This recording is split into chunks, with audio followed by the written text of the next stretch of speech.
Check this out. Your boy Real Maniac, aka G Maniac, aka Cholo Juan, right here posted up with the homie Dusty Vicious TV. Ladies and gentlemen, my man Cholo Juan. What up, dog? What up, Dusty, man? And I just want to say first off, before we start, I just want to say thank you for having me, man. I appreciate it, man. I appreciate the good content you're putting out there too, homeboy. And I definitely would love to know, what made you start your channel, homie?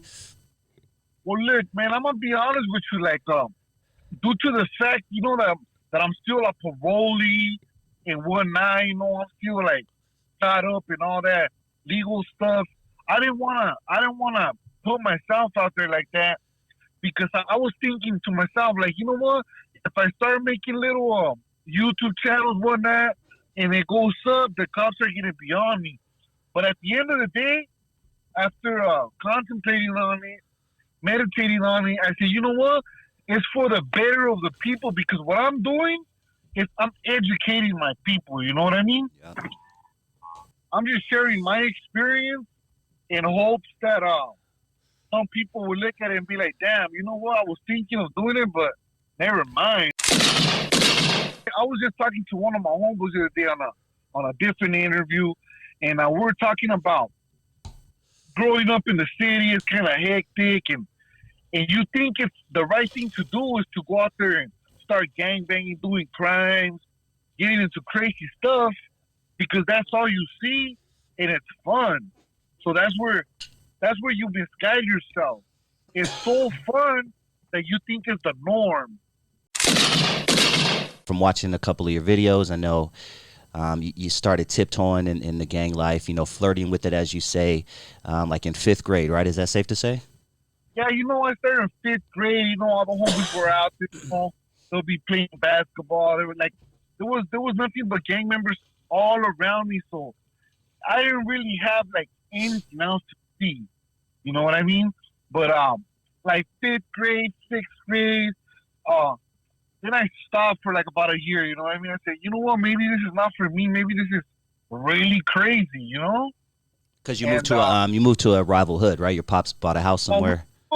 We moved to a rival hood, and that kind of triggered a bunch of it was like a whole different lifestyle because I'm no longer in a hood where even though there's a lot of gang members, it's a gang infested area. I feel safe.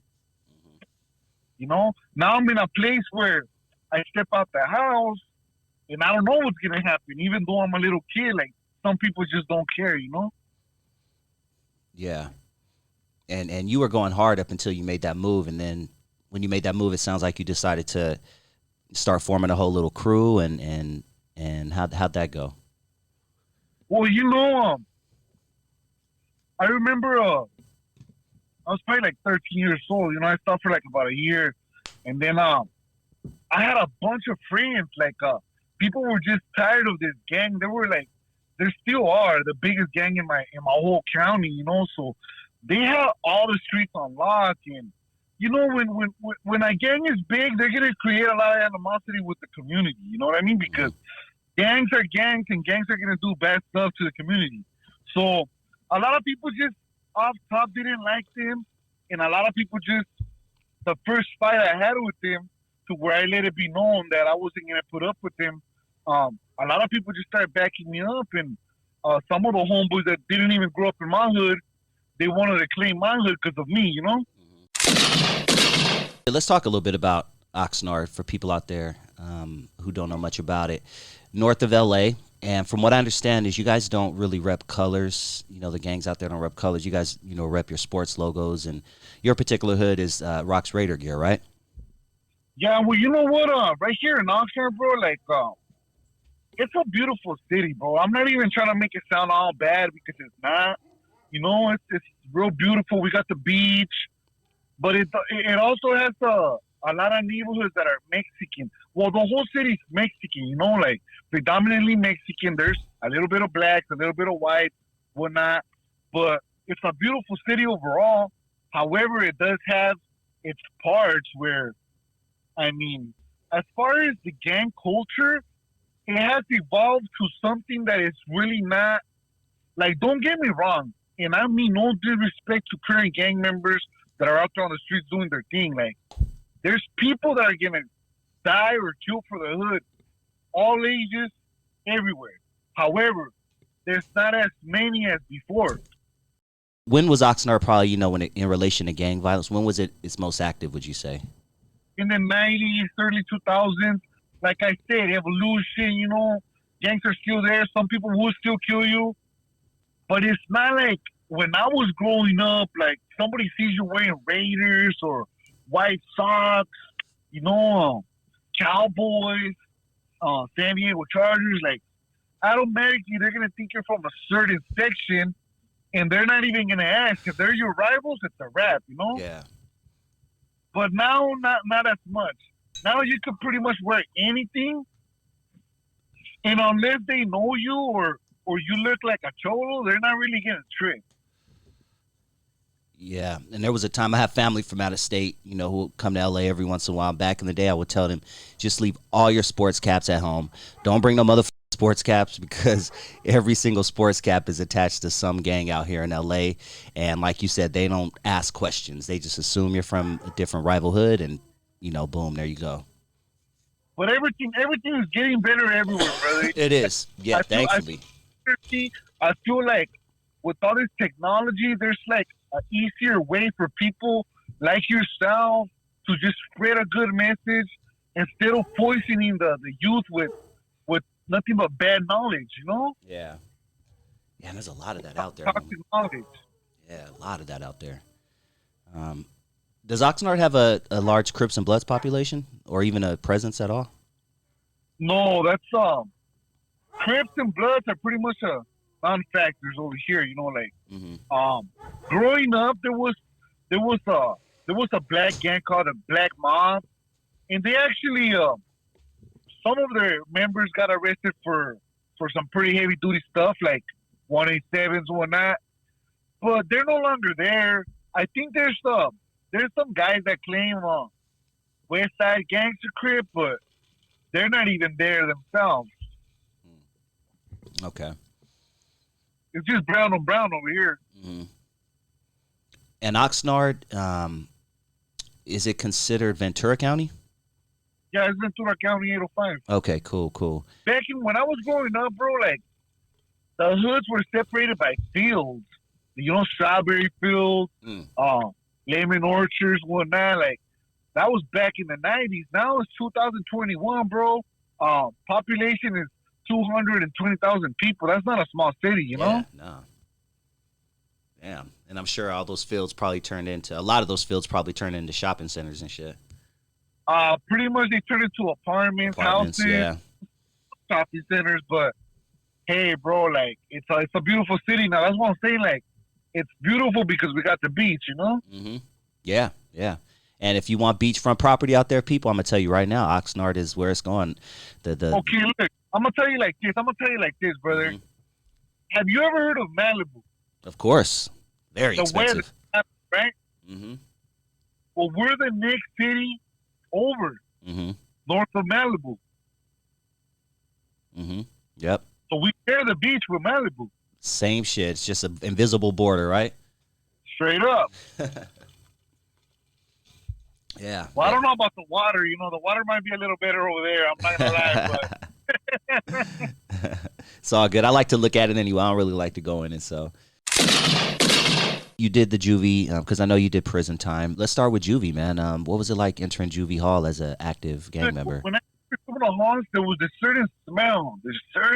Like I couldn't pinpoint what it was at first. Like it smelled different. Like I've never been anywhere where I could smell that. After time, I got comfortable and I figured out that the smell that I was sensing, it was like just pretty much hatred, misery, all the bad stuff, all the bad energy in there. Like everybody's just mad, like it's like you're free, you're just a little kid, they take your freedom, and that's when it all starts, it makes you worse. Yeah. And did you go from juvie to CYA, or did you go straight to jail, or what was the? No, well, I was in juvenile hall in and out. I did a few they busted me for a few minor things in juvenile halls. Then when I turned 18, I started getting arrested for a lot of firearms. So I got arrested once. I beat it because I was on probation. Then they got me with some ammunition. They got me with another weapon. And the weapons just kept on stacking up like pancakes. And finally, they got me on probation and they got me with a shotgun. And that's when I went to prison. You know. Damn. And that's what led you to prison. Was this your first time, or did you go after that?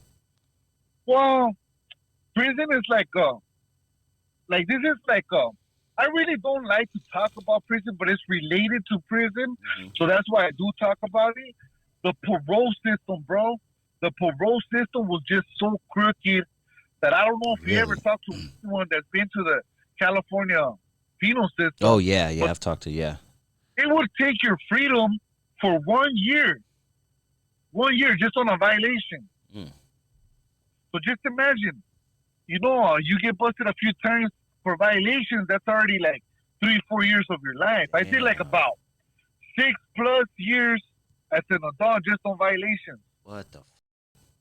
In all those times I went to law school, like that's prison. You go back to prison and they put you right there with everyone, and I just feel like that's so wrong. Wow, homie. Damn. What did you originally have? How many months or years did you originally get? Well, originally I got like a couple years, but right here they have the halftime. So you do halftime. I did a few months, off of my first term. I just did a few months, got out, and then that's when the violation started. I'll get busted with my homeboys, or I'll get busted for like some petty stuff, to where I told myself, like, you know what, when I get out next time, I'm just gonna be armed and running amok, because it's not gonna matter. Anything they bust me for is gonna equal what I'm gonna get on the violation, so they probably won't even pick it up, So it would get to the point where you get busted with a gun, they won't even charge you for it. They won't even charge you for it because you already got time served. Just a violation, parole violation. Just like a 12-month parole violation. So that's 12 months. That's a whole year. They bring you back from prison after that year. How much more time can they give you? I mean, I can't go nowhere. I'm on that monitor. Yeah. I've been out for 3 years, but due to a few music videos that I did, the cops had us under surveillance. They busted me for gang association. Every time you get busted, you lose your room. Now I'm fortunate to have I'm renting a little studio to where I got everything in a little studio for me, so I'm happy, bro. I'm happy right now, and I'm hoping that things get better, Let's talk a little bit about your channel, man. You have a video titled "Things You Should Know Before You Join a Gang." Oh yeah, that was one of my first videos. Yeah. Actually, like my heart was to help people. The first maybe 10 videos that I did, bro, it's all knowledge without breaking the code, It breaks my heart to say this, but like first off, you might look around and you got 4 or 5 friends and you go do a crime with them. Your rivals are not the main enemy. The main enemy is going to be your friends, because those are the ones that could turn you in. Those, I've seen it time and time again, and everywhere. It doesn't matter where you're from. Friends are the first ones to flip. Man, say it again, homie. Straight up. Yeah, damn. Yo, these guys, this is my homie for life, man. My homie for life. I never snitch on him. He never snitch on me. Ride or die, blah, blah, bloop, bloop. Yeah, if you're facing football numbers, the odds are that your homie's going to flip on you. Look, all that goes out the wind once they put the L right there. Or you're facing life. Now it's about you or him. And a lot of people just forget about the code. A lot of people were really never there for the code. And that's the main thing that I always tell everyone. Just watch your back, bro. Don't do nothing stupid. Try to make something with your life. But if you're living that life, don't do nothing around anyone. Just do it on your own,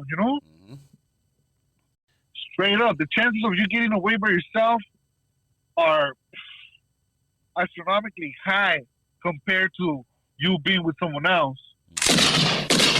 Growing up in prison, bro, I guarantee you that if you ask, I would say 90 out of every 100 lifers, I guarantee you they want to come home. I'm not speak for all of them, No, but 90 out of every 100, they're gonna want to come home, bro. See what I'm saying?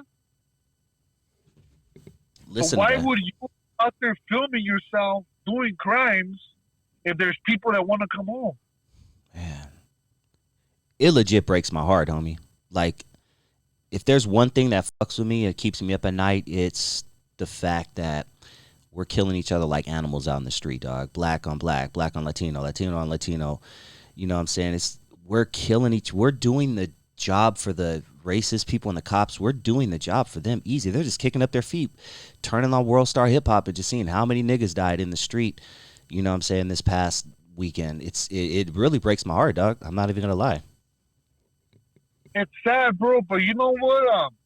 I still think, like, no matter what, I know it's violent right now, bro, but I still think it's getting better, you know? Like, it's not as bad as it was when I was a kid. I guarantee you that. No, you you're know? 100%. And I didn't understand it when I was a kid. You know, maybe that's why it didn't hit me, but maybe I just need to stay off the news, man. I don't know. No, I mean, it's always good to be knowledgeable and know what's going on, bro, but if the worst they're doing is recording themselves while they're at somewhere else and nothing's happening, well, I guess I like that gangbanging more than when people would really go out there and take a life, bro. Yeah, you know what? You know what? Actually, you made me feel better, homie. Actually, that's very true, dog. I have one more question for you, and then I want to give you a chance to promote everything you have going on. But let's go to fantasy world real quick, hypothetical world, and let's say that you, right now, you could talk to a 5th grade Juan. A 5th grade little Cholo Juan who is just thinking about tipping his foot, flirting with the hood. He's looking at those dudes across the street. They look cool. You know what I'm saying? Like, oh, man, I want to do that. If you could hypothetically talk to him today, what would you say to him? I would just say, look, bro, I'm here from the future, and I'm just gonna tell you to please think of everything you're gonna do. Think about it, because you're gonna go through some stuff, bro. That's all I would say to him. Okay. That's just planting the little seed, so when things are happening, he's gonna know, like, damn, that one fool told me, you know? And it actually happened to me, bro. There was multiple gang members for different hoods that told me, hey, you're gonna experience a lot of stuff because you're too involved. And as a kid, I didn't want to listen, you know? Damn. That's deep, man. A lot of the times we never listen until it's too late. Man, Juan, it's been a pleasure, homeboy. That shit flew by. Tell everybody where they can find you and what we can expect next, man. SIN.FOR.SIN. 10% on Instagram. Cholo Juan, CHOLOJUAN on YouTube, and/or you can find me on Wicked Hand 182. That's my public account on Instagram. My plan is to just grow a platform to where I can help people. We can start some programs to where people help each other. I'm a funny guy, so, you know, my mission is to make you laugh. Homie, real talk, people, if you want to laugh, like, he's not just about real shit. Like, I know all we talked about was real shit tonight, but this motherfucker has some funny ass. I'm gonna keep it real. You have some funny ass videos, dog. I love them. So, you know, that's my mission. Even when I don't feel good, bro, like, I've suffered so much in this life that I just want to see other people laugh, you know? Yeah. That's dope, and homie. I'm gifted, so that's what I do, bro. So thank you for having me, brother, and I appreciate this, man. Yeah, I appreciate you so much, homeboy.